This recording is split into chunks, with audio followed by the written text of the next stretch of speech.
My friends, brothers and sisters, today's video is interesting and delicious. What rights did Islam give to animals? Welcome to this captivating exploration of the incredible world of animals. Today, we embark on a mesmerizing journey to delve into the wonders of the animal kingdom, celebrating their beauty, diversity, and the countless blessings they bring into our lives. Join me as we discover the fascinating stories of these marvelous creatures, learn about the importance of animal welfare, and reflect on the teachings of Islam that emphasize kindness, compassion, and stewardship towards the magnificent beings that share our planet with us. The glory of mercy and kindness of the Holy Prophet was not only specific to human beings. Rather, the greatness of the mercy of the Prophet also fought for the rights of animals and gave them an abundant share under the shade of his mercy. Emphasis on payment. In the light of the invitation to treat them best, also examine your behavior with animals to see if we have the same behavior with animals that the Prophet emphasized, that is, the rights of animals. By defaulting in the payment, they are being punished and made to promise. It is the great grace of Allah that Allah the Exalted has subjugated and subordinated to us from the smallest to the largest animal. A small calf is held by the mare of a big camel. It is only the grace of Allah the Exalted in His grace with humanity that a big animal also has a small child. Animal welfare. To explain the importance of animals and their qualities and characteristics, it is enough to mention that the Holy Quran has mentioned several animals and animals. Not only that, rather, several surahs are named after animals, such as Surah Al-Baqarah, Al-Nam, Al-Nuhl, Al-Naml, Al-Ankabut, Al-Fail. And in one place, Allah Almighty described the advantages and characteristics of animals and their prophet as follows. And He created cattle, in which you have warm clothes and many profits, and some of them are used for your food, and in them you also have glory when you graze and bring them and when you take them to graze. And they carry your burdens to the cities where you could not reach without half your life. Indeed, your Lord is most compassionate and most merciful. The Holy Prophet has ordered kindness in treatment of some animals due to their good qualities and spiritual and moral qualities. Regarding horses, he said, "There is a good relationship with a horse until the day of resurrection." Muslim, chapter Al-Khilafah Nawasiyah, Hadith 49:55, and in a hadith he said, "A camel is a source of honor for its owner, and there is good and blessing in a goat." In the hadith, the Messenger of Allah, may God bless him and grant him peace, said, "Do not abuse the rooster because it wakes you up for prayer." Kindness to animals is rewarded. The Prophet commanded kindness to animals and called it a reward. On the authority of Hazrat Abu Hurairah, may Allah be pleased with him, the Holy Prophet, may God bless him and grant him peace, said that a wicked woman was forgiven only because she once passed by a well, near which a dog was panting with thirst. Had been, and he was about to die of thirst. There was nothing to draw water from the well, so this woman took out her leather socks and tied them with her cloak and drew water and gave the dog water. It was accepted by God, and he was forgiven. A person asked the Holy Prophet, may God bless him and grant him peace, saying, "O Messenger of God, may God bless him and grant him peace. I fill my tank with water to water my camels. Someone else's camel comes and drinks water from it.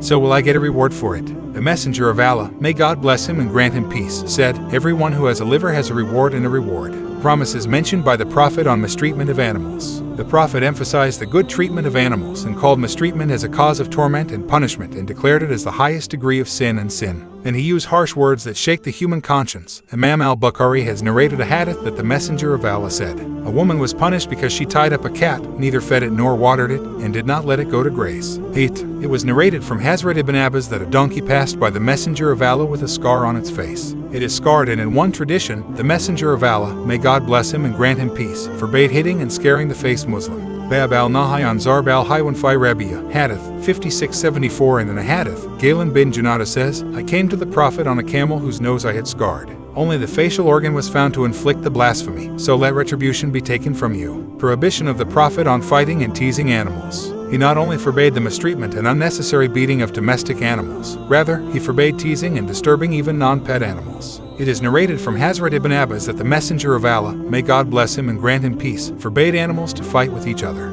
He said, "Once we were traveling with the Holy Prophet, and when he went to relieve himself, we saw a bird with 2 young ones. The 2 children were caught. After that the bird came and protested against the capture of her children when the Prophet came. Holding the children is keeping him anxious. Return her children to her." Abu Dawud. It was narrated from Hazrat Muqtab bin Matakarb that the Messenger of Allah forbade hitting cattle on the face. Emphasis on the kind treatment of slaughtered animals. The Prophet also emphasized the good treatment of slaughtered animals. When you slaughter it in a good way, sharpen your knife, and give the animal a rest. Al-Mashallah, Hadith 1409, Amir al-Mu'mineen Hazrat Umar says that kindness and goodness towards an animal is not to drag it to the slaughterhouse. The jurists have forbidden the slaughterer from sharpening the knife in front of the slaughtered animal and have forbidden it to be hung in a bad way. The Prophet said, "Do you want to kill him twice? Why did you not sharpen your knife before you put it down?" It is in a hadith that a companion said, "O Messenger of Allah, may God bless him and grant him peace. "When I slaughter a goat, I have mercy on it." The Prophet, peace and blessings be upon him, said, "If you have mercy on a goat, God will have mercy on you." 60:29.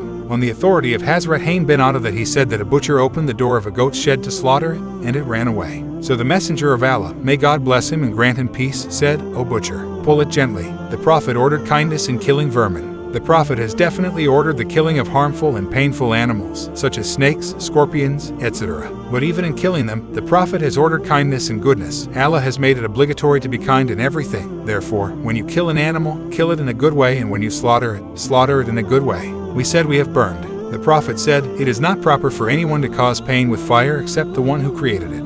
The Messenger of Allah ordered to kill the lizard, but what is the order of gentleness and kindness in killing him? Killing him with a single blow, and saying that there is less reward for killing him with multiple blows. Allah's Messenger said, "Whoever kills the lizard with the first blow, there are so many good deeds for him, but less than the one who strikes for the first time. And if he strikes with the third stroke, so much good is for him, but less than a second strike."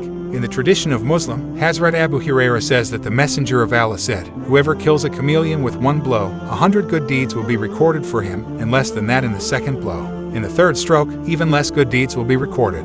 Be careful while riding animals. Animals are necessary for riding. They are also a means of transportation, to which Allah Almighty said, "It is said to give him the opportunity to rest and graze during a long journey." It was narrated from Hazrat Abu Hurairah that the Messenger of Allah, may God bless him and grant him peace, said, "When you travel in a green land, give the camels their share. 2. That is, if you see greenery on the way, give them a chance to graze and rest. Don't tire them out by constantly calling them hungry and thirsty." The Prophet forbade 3 men to ride on one animal. Let one of you get down, because the Messenger of Allah, may God bless him and grant him peace, has cursed the third person it is in this case. While that animal is not capable of carrying the burden of 3 men, if it is capable, it is permissible. The Messenger of Allah forbade standing on an animal in such a way as to cause it pain. It is in the Sunan of Abi Dawud, Hazrat Abu Hurairah narrates from the Prophet that he peace be upon him said, "Do not make the backs of animals a pulpit, because Allah has made the animals subject to you only so that they may bring you to those cities and areas where you could reach with hard work and effort. That is, the purpose of animals is to ride on them and to achieve its objective by.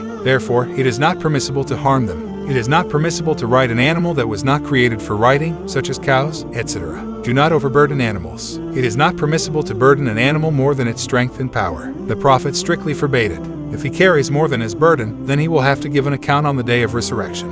It is narrated from Hazrat Abu Darda, may Allah be pleased with him, that he said to his camel, "O camel, do not quarrel with your Lord in my chain. I have not burdened you with more than your strength." One day the Prophet entered the garden of an Ansari, and he put his hand on the back of his head, which calmed him down. Then the Prophet, peace be upon him, said, "Who is the owner of this camel?" So he came running. The Prophet said to him, "Allah has made him your property. Do not fear Allah. He is complaining to me that you are keeping him hungry, and he." Hazrat Saul ibn Hanzala says that the Holy Prophet passed by a camel and saw that its back was stuck to its stomach due to extreme hunger and thirst and excessive riding and carrying loads. He said, "Fear Allah Almighty about these speechless cattle and ride them in such a condition that they are strong and rideable, and leave them in a good condition so that they do not get tired." Abu Dawud, chapter Ma.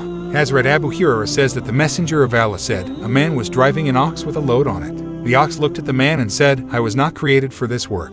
Rather, I was born for farming.' People said Subhanallah in surprise and panic and said, 'Does the bull even speak?' Then the Messenger of Allah, may God bless him and grant him peace, said, 'I believe in this,' and Hazrat Abu Bakr and Hazrat Umar also believe Muslim. Chapter Virtues of Abu Bakr, Hadith 2388. It was found that the animal should not be used for other purposes than its strength and for the purpose of creation. Synopsis. The summary of the speech is that in the light of these verses and hadiths, the importance and characteristics of animals and their profits are known, and in relation to animals. It is also known that the example of the Prophet is that he step by step he has commanded mercy towards animals, not only domestic and domestic animals, but also urged good behavior towards non-domestic animals, ordered to kill harmful animals with less blows and with slaughtered animals. Cruel behavior has also been prohibited, and loading of animals and water while riding has also been emphasized, and loading of heavy loads and carrying of more people has been prohibited.